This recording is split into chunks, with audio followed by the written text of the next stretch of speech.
अस्सलाम वालेकुम, मैं हूँ नाज़िया मुस्तफ़ा। आप लोगों ने ये तो सुना होगा कि पत्थर से न मारे मेरे दीवाने को। जी हाँ, ये सब लोगों ने सुना होगा, कौन है जिसने ये नहीं सुना? लेकिन अब आपने एक नई चीज़ सुननी है। जी, वो चीज़ क्या है? कोई हाथ ना लगाए, सब दरवाज़े खोल दिए जाएँ, पंडाल सजा दिए जाए, रास्ते भी सजा दिए जाएँ, क्योंकि हम फर्श से अर्श पर बिठाने वाले हैं। जी हाँ, इसी के बारे में आज हम बात करेंगे, किसको फर्श से अर्श पर बिठाया जा रहा है। और पाकिस्तान की पॉलिटिक्स में ऐसी चीज़ें हमने कई बार देखी हैं कि लोगों को अर्श से फर्श पर भी लाया जाता है और फर्श से अर्श पर भी बिठाया जाता है। आज फिर किसी और की बारी है। आज फिर किसकी बारी है, इसी पर ही बात करेंगे। किसको दोबारा से मौका मिलने जा रहा है? जी हाँ, उनके लिए डबल-डबल खुशियाँ हैं। आज एहतसाब अदालत ने मियाँ मोहम्मद नवाज़ शरीफ साहब को, जो उनका वारंट गिरफ्तारी था, उसको भी मुअत्तल कर दिया। उसके साथ-साथ इस्लामाबाद हाई कोर्ट ने भी जी ये कह दिया है कि भई जब आपको कोई एतराज़ नहीं है, तो फिर हमें भी एतराज़ नहीं है। तो लिहाज़ा मियाँ नवाज़ शरीफ साहब की जो हिफाज़ती ज़मानत है, वो 24 अक्टूबर तक मंज़ूर कर ली जाती है। यानी कि अब कोई हाथ नहीं लगा सकता। मियाँ साहब जो हैं, वो इस्लामाबाद एयरपोर्ट पर बाहिफ़ाज़त लैंड करेंगे और उसके बाद बाहिफ़ाज़त तरीके से वो लाहौर जलसे से खिताब करेंगे। क्योंकि उनके लिए पंडाल जो है वो सजा दिया जाएगा, रास्ते भी सज जाएँगे और सब अलर्ट हो जाएँगे और सबके लिए उस दिन एक जश्न का समा होगा। पहले ही नून लीग के जो लोग हैं वो बड़ी-बड़ी बिशारतें दे चुके हैं कि जी जन्नत की भी बिशारत सुना दी है, और तो और क्या चाहिए लोगों को? वहाँ पे खाना भी मिलेगा, रोटी-शोटी का इंतज़ाम होगा और बड़ा कुछ होगा वहाँ पर। और तो और ये भी सुनने में आ रहा है कि जी लोगों को शायद मोटरसाइकिलें भी दी जाएँगी। अभी मोटरसाइकिलें भी मिल रही हैं, रोटी-शोटी भी मिल रही है, जन्नत की बिशारतें भी मिल रही हैं भई, और क्या चाहिए? आप तो सवाब कमाने के लिए जा रहे हैं ना, तो जाइए। आप गाड़ियाँ भर-भर के जाइए जी, कल से ही सिलसिला शुरू हो जाएगा। पूरे पाकिस्तान से लोग जो मीनार-ए-पाकिस्तान जो है वो पहुँचेंगे, क्योंकि नवाज़ शरीफ साहब वहाँ में अवाम से जो है वो खिताब करेंगे। पहले बात ये कर लेते हैं कि मियाँ साहब जो है जी वो कब आ रहे हैं, किस वक़्त लैंड करेंगे? आज क्या हुआ? आज क्या हुआ कि मियाँ नवाज़ शरीफ साहब की जो परवाज़ थी वो 2 घंटे लेट क्यों हुई? क्योंकि मियाँ साहब ने सऊदी अरब से दुबई के लिए जो रवाना होना था, पाकिस्तानी वक़्त के मुताबिक सुबह 10 बजे होना था। लेकिन फिर एक सामने कुछ खबर आती है कि कुछ अहम मुलाकातें हैं जिनकी वज़ह से उनकी मुलाकात लंबी चल पड़ी और वो ताख़ीर का शिकार होगी उनकी जो फ्लाइट थी।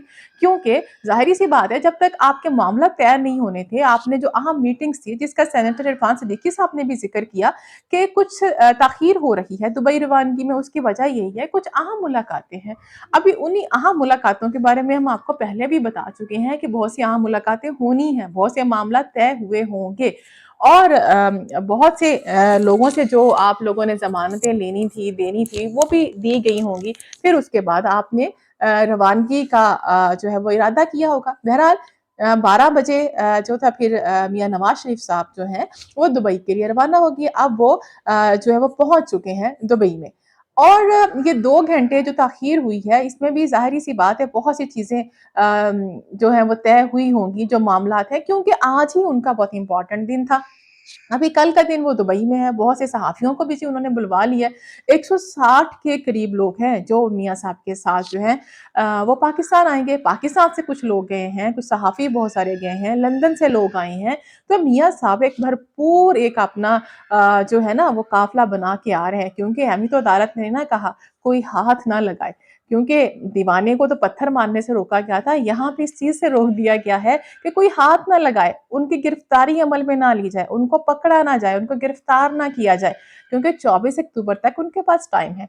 यानी कि 21 अक्टूबर बरोज़ हफ्ता मियाँ साहब यहाँ इस्लामाबाद में पहुँचेंगे और फिर इस्लामाबाद में कहा यही जा रहा है कि अपने वुकला से मुशावरत करेंगे। लेकिन आपको पता है कुछ और भी लोगों से मुलाकात उनकी होगी। फिर उसके बाद जब सारी चीज़ें क्लियर हो जाएँगी, उनका रूट तो यहीं से क्लियर होगा, फिर वो लाहौर के लिए रवाना हो जाएँगे। और 22 तारीख को है संडे बनता है और 23 को मंडे और 24 को बरोज़ मंगल वो पेश हो जाएँगे। اور وہاں پر نیب میں پیش ہوں گے، عدالت میں وہاں پر پیش ہوں گے، اور جب انہوں نے خود کہہ دیا کہ وہ سرنڈر کریں گے، لہٰذا اگر وہ 24 کو پیش نہیں ہوتے تو پھر وہ جو ان کے وارنٹ گرفتاری کا تھا وہ پھر دوبارہ سے چیزیں ایکٹیو ہو جائیں گی۔ لیکن میاں صاحب اب ظاہر اتنے کملے تو نہیں ہے نا، وہ تھوڑے سمجھدار ہو گئے، انہوں نے بہت کچھ سیکھا ہوگا، بہت کچھ انہوں نے لرن کیا ہے کہ ان سے کیا کیا غلطیاں ہوئی ہیں، تو وہ سرنڈر کر دیں گے، اور لیکن اس سے آگے والے معاملات جو ہیں وہ بھی سیٹ ہو چکے ہیں۔ تو یہ تو وہ معاملہ تھا کہ میاں صاحب جو ہیں وہ جی ان کے لیے آج ڈبل ڈبل خوشیاں ہیں، جو نون لیگ کے لوگ ہیں خوشیاں منا رہے ہیں، مٹھائیاں بانٹ رہے ہیں، اور جی تیاریوں میں لگے ہوئے ہیں، جو ان کو ٹاسک دیے ہوئے ہیں لوگوں کو بھر بھر کے لانے کے لیے، سب تیاریاں ہو رہی ہیں۔ چلیں جی مان لیا، عدالت نے ریلیف دے دیا، میاں صاحب پہنچ گئے، سارے جی جہاز بھر کے آ گیا، لینڈ کر گئے، خطاب کر لیا، جلسہ کر لیا، پھر آ گئے۔ اب کیا ہوگا؟ اصل گیم تو تب شروع ہونی ہے۔ یہاں پہ میں نے پہلے بھی آپ لوگوں کے ساتھ شیئر کیا تھا کہ یہاں میاں صاحب کا آنا اتنا امپورٹنٹ نہیں ہے، آ کے وہ کیا بیانیہ اختیار کرتے ہیں وہ زیادہ امپورٹنٹ ہے۔ دیکھیں نا، الیکشنز جو تھے، الیکشنز تو پہلے بھی ہوئے، میاں صاحب تو پہلے بھی وزیر اعظم بنے، لیکن پہلے کیا ہوا، کتنی دفعہ وہ سٹے کر سکے؟ ہر دفعہ کوئی نہ کوئی مصیبت ہی گلے آن پڑتی ہے ان کے۔ اس دفعہ جو مصیبت تھی وہ ذرا پہلے آ گئی، اس لیے ذرا کیئرفل ہو گئے۔ وہ مصیبت آپ لوگوں کو پتہ ہی ہے، جو انہوں نے وہاں لندن میں بیٹھ کے کہا تھا کہ اب جی وہ مٹی پاؤ والی پالیسی نہیں چلے گی، اور جنرل باجوہ، جنرل فیض اور ججز یہ ان سب کا نام لیا گیا تھا۔ پھر اس کے بعد سے میاں شہباز شریف صاحب کی دوڑ لگوائی گئی، وہ ابھی پہنچے تھے، واپس چلے گئے، پھر ان کو سمجھایا گیا۔ اگر وہ ہی بیانیہ بقول مولانا فضل الرحمان کے میاں صاحب دبا کے بیٹھے ہوئے ہیں، اگر آتے ہی انہوں نے پھر اس پر کام شروع کر دیا، تو پھر یہ ساری تیاریاں، خوشیاں، مٹھائیاں آپ بھول جائیں، پھر یہ کسی کام کی نہیں آنی ہے۔ ہاں، اگر میاں صاحب نے واقعی کچھ سیکھ لیا ہے اپنی ماضی سے، اور ان کو بھی پتہ ہے چوتھی بار جی وہ وزیر اعظم بننے جا رہے ہیں، تو اب لہٰذا غلطی کی گنجائش بالکل نشتہ، کوئی غلطی کی گنجائش نہیں ہے، ذرا سی بھی ہینکی پھینکی کی تو معاملہ سب خراب۔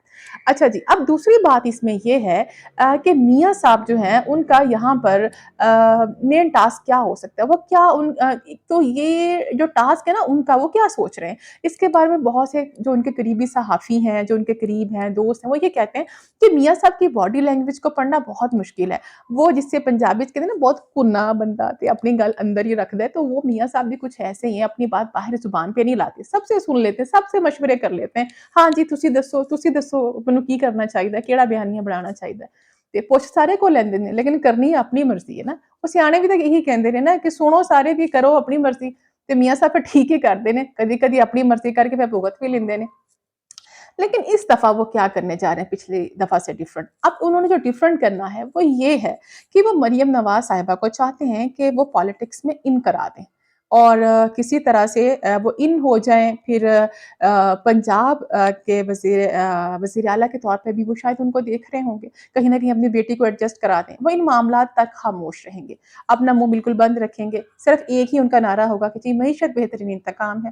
ابھی معیشت بہترین انتقام، اس پر بھی ہم ویڈیو کر چکے ہیں، وہ آپ ضرور دیکھیے گا، اس میں بھی میں نے بڑا اس پر ہم نے بات کی ہے کہ یہ کیا چیز ہے، معیشت بہترین انتقام ہے۔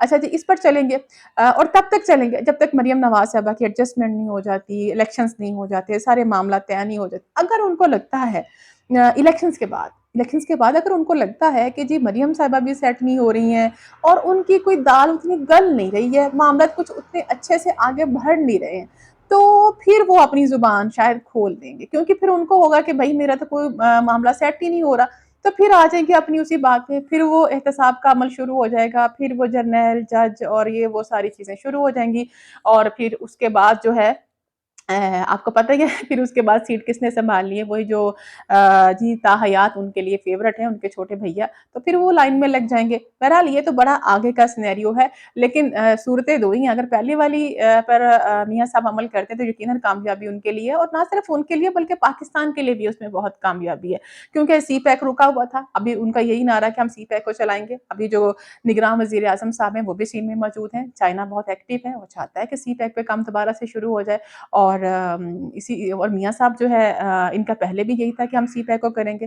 اگر میاں صاحب اپنی اس ملک کی خاطر، عوام کی خاطر اپنا یہ تھوڑی دیر کے لیے اپنے الفاظ کو، اپنے جذبات کو کنٹرول رکھتے ہیں، اور کم از کم اس ملک کے پروجیکٹ چل پڑیں، پھر آپ بھی کہتے ہیں نا کہ سیانا بندہ وہی ہوتا ہے جو موقع کی مناسبت سے بات کرتا ہے نا، غلط وقت پر تو چوٹ ضرب نہیں لگاتے نا۔ ویسے بھی ان کو میاں صاحب سے زیادہ کس کو پتا ہے کہ جب لوہا گرم ہوتا ہے تو تب جو ہے نا وہ ضرب لگانے کا فائدہ ہوتا ہے۔ تو وہ لوہا उसका गर्म होने का इंतज़ार करना चाहिए, हालात बनने का इंतज़ार करना चाहिए, फिर ये चीज़ें करनी चाहिए। अभी जो मामलात है मियाँ साहब के वो इतने ईज़ी नहीं है कि वो आते ही वो शुरू हो जाएँगे, और उनको समझा दिया गया है बड़े अच्छे तरीके से कि मियाँ साहब तुसी हुण इस बारे च कोई गल नहीं करनी, बस खामोशी। और जो उनकी बेटी है मरियम साहिबा, वो भी काफ़ी ज़्यादा अपने वालिद को समझा रही हैं कि जी अब्बाजान हुण इस तरह नहीं करना हैगा, और ज़रा धीरे-धीरे चलना है ते देखना है। अच्छा, असल में एक चीज़ और है जिस पर मैं बात करना चाहती हूँ, वो ये है कि अब इनको वो जो इंतकाम वाली सियासत है ना, उससे निकलना होगा। अभी एक गलती ये और कर सकते हैं, वो गलती क्या हो सकती है? जो गलती इसने इमरान खान ने की, सियासत में आते इंतकाम लेना शुरू कर दिया। अगर मियाँ साहब भी आके सिर्फ़ इंतकाम, इंतकाम, इंतकाम पे चल पड़े, तो फिर मसला ख़राब हो जाएगा, फिर पाकिस्तान भी पीछे, मईशत भी पीछे, सारा कुछ पीछे। तो लिहाज़ा इनको ये सब चीज़ें भूल के सिर्फ़ पाकिस्तान की तरफ देखना होगा, आगे बढ़ना होगा। तो लिहाज़ा आज की वीडियो में यही आपके साथ डिस्कस करना था कि भई हुण तुसीं तैयारियां-तुरियां फड़ लो, दरवाज़े खोल दो, रस्ते सजा दो, पंडाल भी सजा दो, कुर्सियां-शुर्सियां ला दो, रोटी-शोटी दा इंतज़ाम कर लो, क्योंकि हुण मियाँ दे नारे वज्जणगे ते मियाँ साहब आण डे ने 21 तारीख नूं, ते तुसीं इस्तकबाल वास्ते तैयार हो जाओ। हुण अदालत ने भी कहता कोई हाथ ना लाए, वो नहीं कहा कि कोई पत्थर से ना मारे मेरे दीवाने को। अब ये कहा कोई हाथ ना लाए जी इन्हां नूं, हाथ ना लाए, फड़ना नहीं जी। अगली वीडियो तक इजाज़त दीजिए, अपना बहुत ख्याल रखिएगा। अल्लाह हाफ़िज़।